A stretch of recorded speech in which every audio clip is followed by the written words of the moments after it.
Ағылшын тілінің 5-ші сабағы. Біз алдыңғы сабақтарда мынандай сұрақ түрлерін үйренген болатынбыз. Do you drink water? Сен су ішесің бе? Do you go to a library? Кітапханаға барасың ба? Are you a student? Сен студентсің бе? Are you good? Сен жақсысың ба деп. Енді мына water, library, student, good деген сөздердің орнына сұрақ сөздерін жасап көрейік. Яғни сен су ішесің бе емес, сен не ішесің? Сен қайда барасың? Сен кімсің? Сен қалайсың? Деген сұрақтар жасайық. Ағылшынша не дегенді what деп айтады, ал қайда дегенді where деп аударады. Ал кімсің деген who болады, ал қалайсың деген how болады. Сонымен осы сөздермен сөйлемдерді қайтып жасап шығайық. Мысалы, сен не ішесің дейік. What do you drink болады сұрақ. Сен не ішесің? What do you drink? I drink water, I drink coffee, I drink tea деп жауап жасаймыз. Келесі, сен қайда барасың дейік. Мынандай сұрақтар сөйлемнің басында келеді. Сондықтан сөйлемнің басына жазамыз. Where do you go? Сен қайда барасың? To a library деп сосын жауап береміз. I go to a library, I go to a museum, I go to the school деп жауап жасаймыз. Келесі, are you a student? Яғни сен студентсің бе емес, сен кімсің деп жасайық. Who are you? Who are you? Сен кімсің? Мен студентпін, мен оқушымын, мен доктормын, мен инженермін, мен азаматпын, мен Лейламын деп жауап бере береміз. Келесі, сен қалайсың деп жасайық. How are you болады. Сен қалайсың? Жағдайың қалай? How are you? I'm good деп жауап береміз. Басқа да сұрақтарды жасайық. Мысалы, what do you eat? Не жейсің? Сен не жейсің? Немесе where do you live дейік. Сен қайда тұрасың? Сосын жауап береміз. I live in Canada дейміз. Немесе I live in Kazakhstan. Немесе басқа елдерді айта береміз. What do you eat? I eat pizza деп жауап береміз. Келесі, who is she дейік. Ол кім?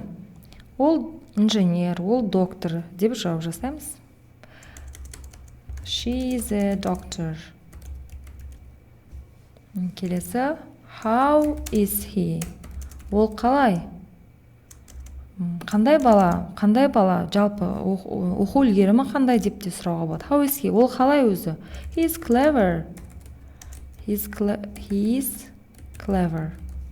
Ол ақылды. Немесе ол жақсы. Ол қандай деген, қалай, қандай деген сұрақ. How is he? He is clever, he is good деп жауап береміз.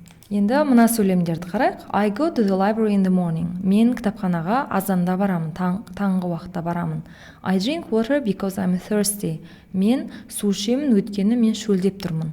I drink apple, apricot, carrot juice. Мен алма, өрік, сәбіз шырынын ішемін. Енді осы сұрақтарда мынау қашан, неге, қайсы деген сұрақтар жасайық. Қашан деген ағылшынша when болады. When do you go to the library? Деп жасайық.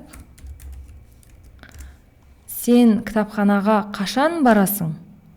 I go to the library in the morning. Мен кітапханаға азанда таңғы уақытта барамын.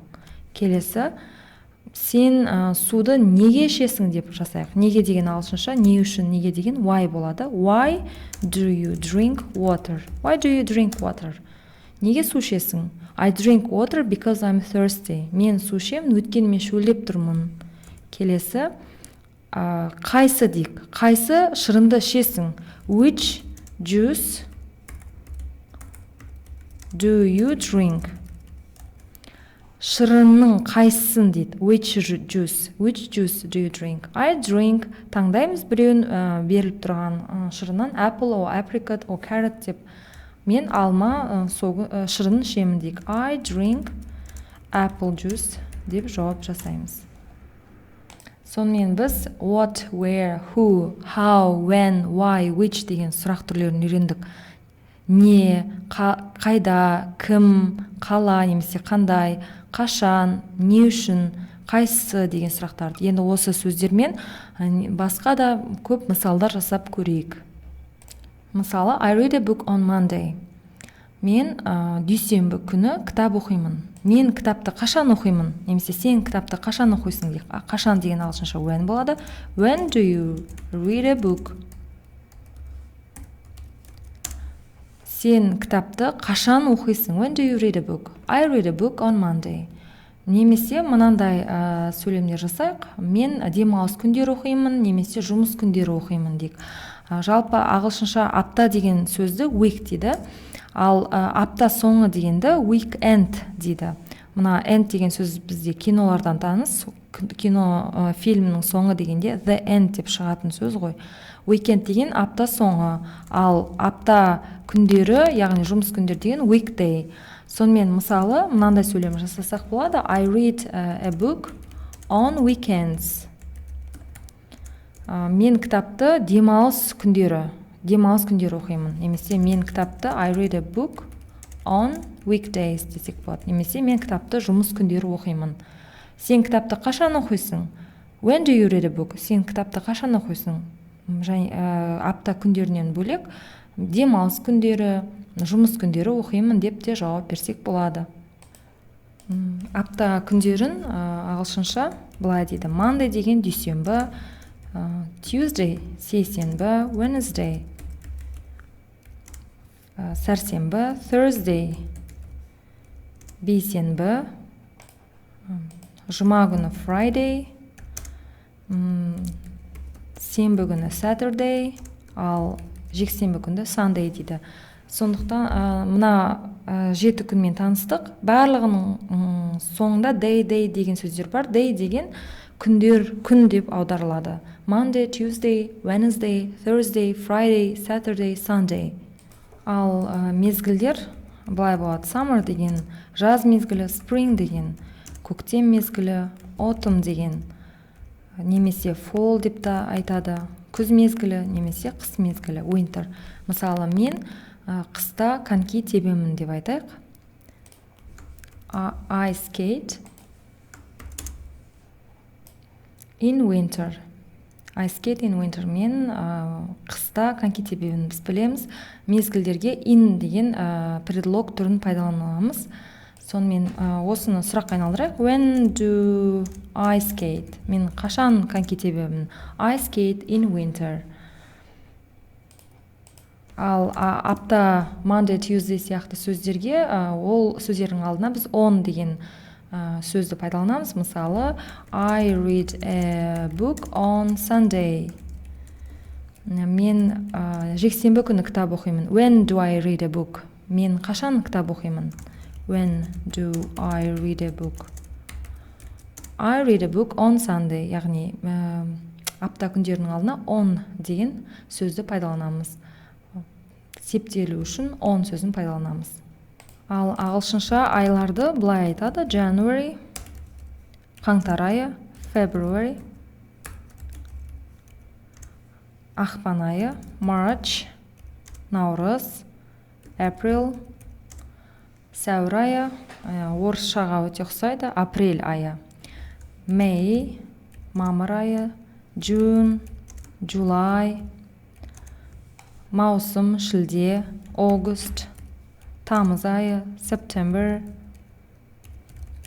қыркүйек, October, November, December. Қазан, қараша және желтоқсан айы. September, October, November, December орысшадағы сентябрь, октябрь, ноябрь, декабрь айларына өте ұқсас. Мысалы, мынандай сөйлем жасайық. I go to the mountains in April. Mountains деген таулар mountain деген тау, s жалғағаннан кейін таулар болады.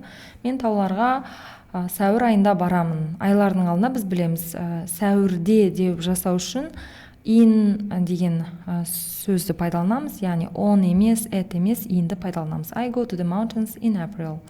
Осыны сұраққа айналдырайық. When do I go to the mountains? Мен тауларға қашан барамын? I go to the mountains in April. Тағы осы сөздермен мысал жасайық. Біз жалпы сен қалайсың деп айтуды үйрендік. How are you болады. Осы сұраққа жауап берейік. Сен қалайсың? I am good. Мен жақсымын. Немесе I am fine деп те айтуға болады. Мен жақсымын дегенді I am fine. Немесе мен жаманмын деп айтқанды I am bad деп айтуға болады. Немесе I'm not good деп те қысқартып мен жақсы емеспін деп те айтуға болады. I'm not good. Сонымен біз адамдарды амандасқаннан кейін хал жағдайын білу үшін осы сөзді пайдаланамыз. How are you? Сен қалайсың? Жағдайың қалай? Сосын I'm good, I'm fine, I'm not good деп жауап беруге болады. Мына сөйлемді сұраққа айналдырайық. I go to the library because I need a book of Абай. Мен кітапханаға барамын, өйткені маған Абайдың кітабы қажет. Сен кітапханаға не үшін барасың деп сұрақ жасайық. Why do you go to the library? Не үшін барасың? Мен кітапханаға барамын, өйткені маған Абайдың кітабы қажет. Немесе осы сөйлемнен басқа да сұрақтар жасауға болады. Мысалы, where do you go? Сен қайда барасың? I go to the library. What do you need in the library? Саған кітапханада не қажет? Яғни нені керек етесің? What не қажет? What do you need in the library? I need a book of Абай in the library деп жауап жасаймыз. Енді which деген сұрақ түрімен сөйлем жасайық. Which book do you choose? Кітапханада мысалы Абайдың 4-5 кітабын тапты адам, және содан кейін одан былай сұрауға болады. Қайсы кітапты сен таңдайсың? Which book do you choose? Қайсы кітапты сен таңдайсың? Сонымен жауап жазамыз.